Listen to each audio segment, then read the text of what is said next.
And here's the fifth. If you are to choose your best asset as the school's ambassador of good health and hygiene, may I request silence from the crowd, please? Because our judges are finding difficulty of giving the grade for our finalists. Let me repeat my question.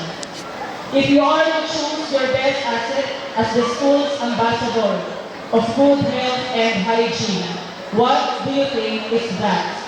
If you are to choose your best asset as the school's ambassador of good health and hygiene, what is that and why?